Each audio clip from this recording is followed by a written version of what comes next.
Eu sou Leão Servas, tenho uma carreira cheia de fatos e coisas, mas hoje eu vejo que talvez eu passe para a história como o diretor do Dia da Boa Notícia. Boa Notícia são coisas bonitinhas, um bicho, uma história de superação individual. O tom era esse. Não importa o que vai acontecer, a gente vai ficar com um dia, 24 horas, só com boas notícias.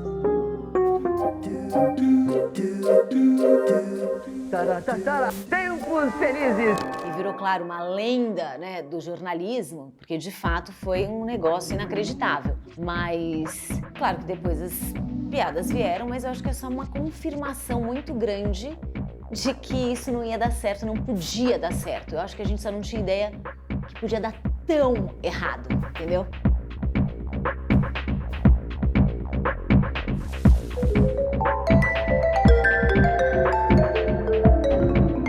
World Trade Center. World Trade Center. On the World Trade Center. World Trade Center. They're both towers gone.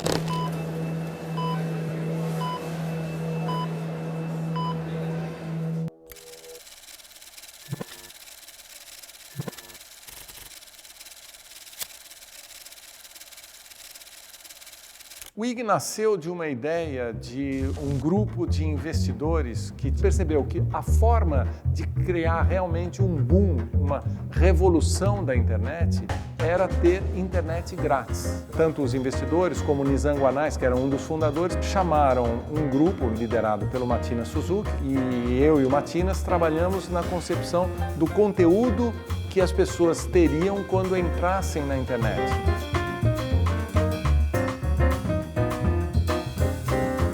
Então eu sugeri a ele que a gente comprasse os serviços noticiosos de todas as agências disponíveis no mercado brasileiro e que a gente fizesse alguma coisa como uma notícia por minuto.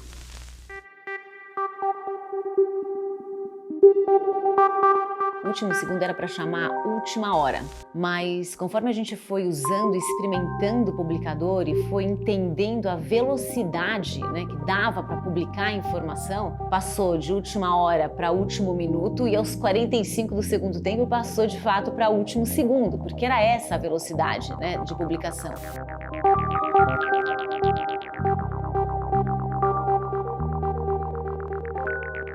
Se você olhar um pouco o nome até dos próprios sites, o site Morango, que era o de ensaio sensual, ele chamava Morango, mas ele tinha uma definição, que era o site sem cobertura, né?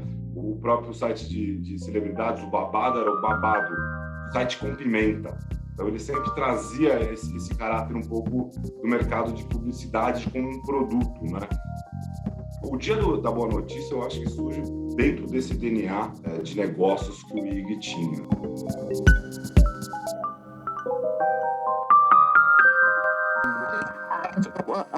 Essas iniciativas aconteciam com frequência. Algumas aconteceram depois, como o Amaurig, que era um jornalzinho, a gente ficava numa rua de São Paulo, que é numa área nobre de São Paulo, que é frequentada por uma elite de São Paulo. Em um determinado momento, a empresa achou que era importante se comunicar diretamente com essas pessoas e não existia nada que a gente odiasse mais fazer.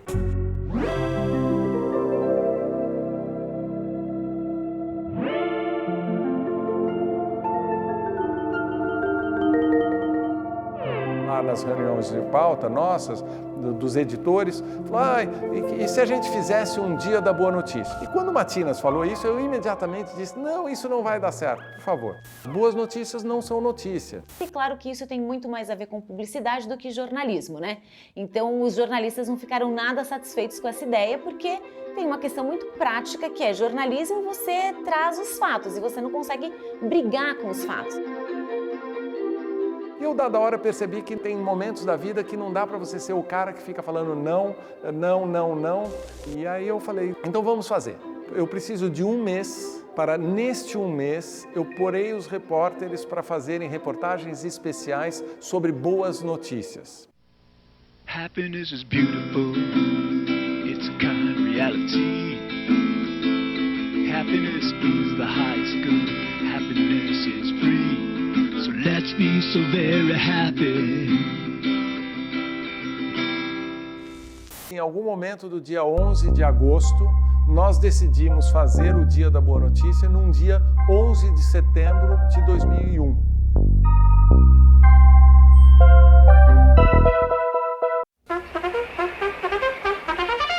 Eu odiei o Dia da Boa Notícia desde o começo, como na minha lembrança, toda a redação também. De fato, as pessoas imaginavam que isso não ia dar muito certo. Pouco antes do dia oficial da Boa Notícia, a gente começou com uma notícia que foi a morte do Toninho do PT. 15 para meia-noite, tocou meu telefone e o jornalista Diego Toledo, que era o editor da madrugada, ele me liga e fala: Leão, aconteceu o seguinte, foi morto o prefeito de Campinas, Toninho do PT. E eu digo, putz. E aí eu rapidamente dei a seguinte solução, põe como manchete agora e tal, mas quando der meia-noite, você põe como 10ª chamada, o títulozinho vai ser Má Notícia, morre o prefeito de Campinas, Toninho do PT.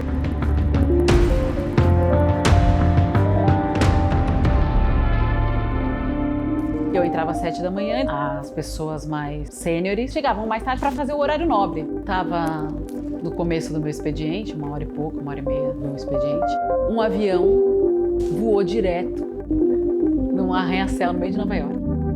Quando eu estava num congestionamento próximo da Avenida 9 de Julho, tocou o meu celular, atendi, era a chefe de reportagem, que era a Karina Martins. Oi, Leão, é a Karina. É o seguinte, bateu um avião no World Trade Center em Nova York. A gente tem que noticiar. Quando ela falou isso, eu visualizei uma cena de um filme que é um clássico, que era um teco-tecozinho desse tamanho batendo no Empire State Building. Mas, Karina, é o seguinte, eu estava irritado com o Dia da Boa Notícia, não era uma coisa confortável para mim, mas uma vez que eu me convenci, não queria ter que ficar explicando isso. Eu digo assim, mas Karina, você não percebe? É o Dia da Boa Notícia, o que vamos fazer? As torres gêmeas desabaram também sobre nossas cabeças. Nessa hora, as pessoas estavam começando a chegar para trabalhar. Tinha gente comercial, do RH, de outras áreas do conteúdo, que estavam chegando, ouvindo no rádio que estava acontecendo o apocalipse, chegavam no trabalho deles, que é um veículo de comunicação, para ler o que está acontecendo e estava lá, não, hoje é o Dia da Boa Notícia. Foi muita pressão. As pessoas vinham me cobrar pessoalmente, ficavam em cima de mim. Gente, eu não queria nem que existisse essa merda. Não tem nada acontecendo nesse dia que eu seja a favor. Eu não sou a favor do ataque, eu não sou a favor do imperialismo também, eu não sou a favor do Dia da Boa Notícia, eu não sou a favor de entrar às 7 horas da manhã, eu não estou a favor de nada do que está acontecendo. Desligamos o telefone e tal, e eu continuo no congestionamento. Mas aí bateu o segundo avião, e aí ao vivo, né? Porque o segundo foi ao vivo. E eu falando, é o Dia da Boa Notícia. Veja aqui o cineminha do Seu João. Liguei pro Leão de novo. Toca o meu telefone de novo. É a Karina, ela fala assim, Leão, é o seguinte, bateu um outro avião. É terrorismo, tá claro. Porque não existe um acidente de 2 aviões assim. E a gente vai dar, e quando você chegar aqui, você me manda embora. Eu tô dando de manchete, então quando você chegar aqui, me demite. Porque não existe nenhuma hipótese de eu manter essa farsa. A minha lembrança desse dia, assim, o começo desse dia, foi uma lembrança muito sensorial. Eu lembro que eu estava subindo as escadas para chegar na redação do Último Segundo e eu lembro de sentir a temperatura mais quente quando eu entrei na redação. E provavelmente foi nesse momento que a Karina estava fazendo essa ótima atitude de ligar para o Leão e dizer, bom, se quiser você chega aqui e me despede, mas acabou o Dia da Boa Notícia. Eu cheguei na redação, as televisões estavam ligadas e eu fiquei embasbacado. Eu sentei e comecei a ver aquilo. Naquele momento, realmente, assim, não teve tanto espaço assim, foi o Dia da Boa Notícia. Cara, tava todo mundo muito mais focado em noticiar, em fazer uma cobertura, em acompanhar ali os fatos. A atitude da Karina foi provavelmente a primeira insubordinação que eu entendo que deva ter sido e foi premiada, tá certo?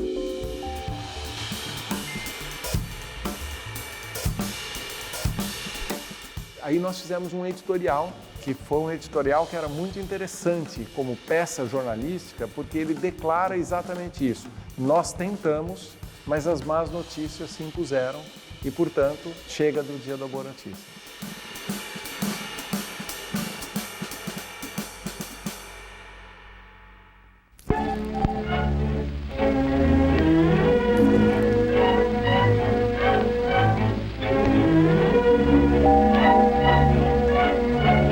quantos de nós levamos com bom humor, mas não significa que a gente não tenha noção da gravidade. Não precisava ter acontecido o 11 de setembro para saber que o Dia da Boa Notícia é uma coisa que não se faz.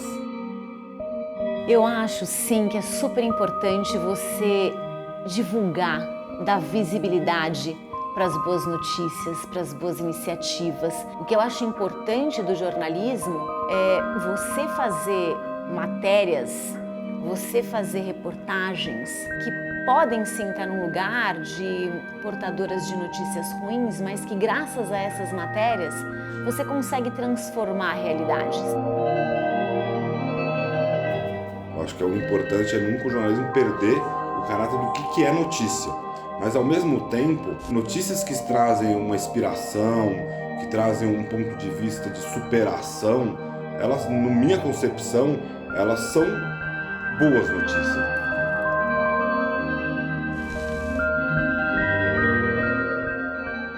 Pioneiro da minha geração no que tange a essa reflexão sobre a necessidade de dar boas notícias foi o Gilberto Dimenstein. E eu hoje estou convencido disso. A vida é composta de diversidades e a diversidade exige atenção a boas notícias. Por quê? Porque elas alteram a vida da sociedade tanto quanto as más notícias.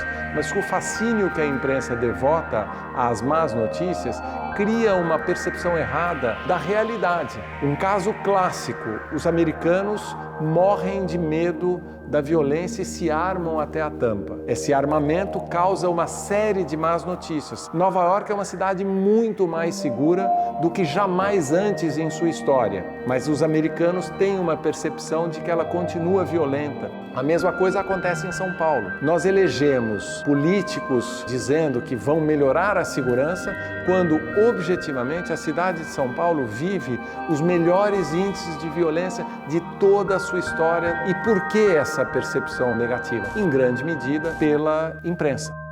Hoje eu não tenho dúvida de que é necessário incrementar a vocação da boa notícia no jornalismo como um todo.